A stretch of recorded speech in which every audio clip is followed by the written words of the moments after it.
You know who I am, you know why we're here, let's get this over with. And yes, if you're wondering, I did completely abandon the fourth wall. I hesitate to call Super Mario Bros. The Lost Levels a remotely decent game. Is it the worst Mario game of all time? Well, that depends on if you count spin-offs. Compared to SMB1, the story is the same, the gameplay is the same, the controls are the same, and the music is the same. As far as differences, the level design is really sadistic, so Lost Levels is much harder than the original. Now I have to clarify something. Lost Levels isn't bad because it's hard. If difficult games were universally hated, so many great games wouldn't have existed. The reason I don't like Lost Levels is the level design. I'm going to have to look into the Mario Maker dictionary for this one. The level design in Lost Levels is hot garbage. Why is it? Hot garbage. I'm glad you asked.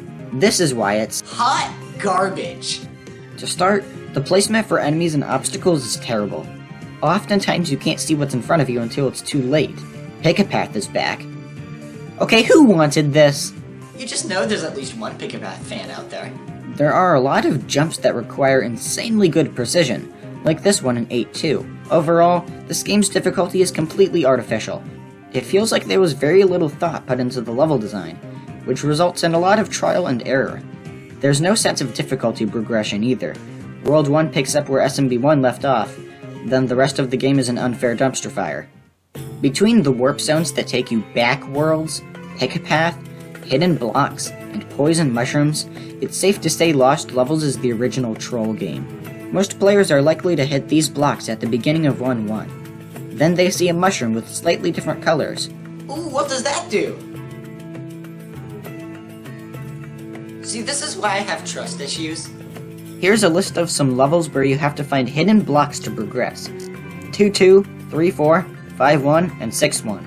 I was actually conditioned to look for hidden blocks whenever I didn't know what to do by the time I got halfway through the game, because of how often you're forced to do it. That doesn't make it good level design though. The player should never have to jump around aimlessly until they find the hidden block. Lost Levels does have a couple of new features. This is the first time Luigi got his signature high jump and ice physics movement. Luigi's slippery sliding makes the other new feature, Wind, even worse than it already is. Who thought this was a good idea? Now we need to talk about World 8 in its entirety. Except 8-1, we don't need to talk about that level. When you reach the end of 8-2, you won't find a flagpole. Instead, you'll find a dead end. So what do you have to do? You have to find this paratrooper under a brick block right after this insanely precise jump, then pull off another insanely precise jump by bouncing off this paratrooper to hit the brick block. Climbing up the vine will take you to the flagpole. 8-3 is a sky level. That's neat, I guess. 8-4 is the epitome of everything I dislike about the way these levels are designed. Except for the hidden blocks. It thankfully doesn't have those. First you have to make this stupid jump, then you have to bounce off this paratrooper and go down this pipe, which takes you to an annoying underwater segment. Then make sure to grab this hidden item. Or don't, because it makes this jump even more stupid. Then you have to take the bottom path here, fight fake Bowser, then fight real Bowser, then you're done! What an annoying level. World 9 is surprisingly easy compared to the rest of the game, but what really makes it stand out is, well, just look at it. It looks like a glitchy mess, almost as if it's a test world accidentally left in the game. 9-1 and 9-2 are underwater levels with weird textures and a flagpole at the end. 9-3 is the outside of a castle with no enemies at all except for Bowser, who spawns inside a wall. I hate when this happens. And 9-4 is just a bunch of Japanese text. World 9 is definitely the strangest set of Mario levels ever. But it's not over yet. In order to unlock worlds A through D, you have to complete all the other worlds 8 times! Why anyone would put themselves through that, I have no idea, but I did it anyway. Your reward is 16 of the most unfair and frustrating levels in Mario history. Look at this! How are you supposed to get past this enemy spam? Also, C3 is pain.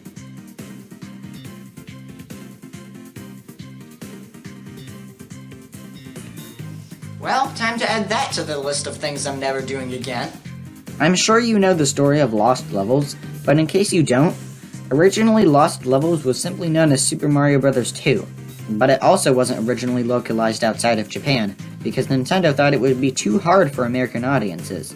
When we did finally get Super Mario Bros. 2 as part of Super Mario All-Stars, the name was changed to Super Mario Bros. The Lost Levels, to avoid confusion with what we would get in the meantime, which was also called Super Mario Bros. 2. But as far as I'm concerned, these are the levels that should have stayed lost.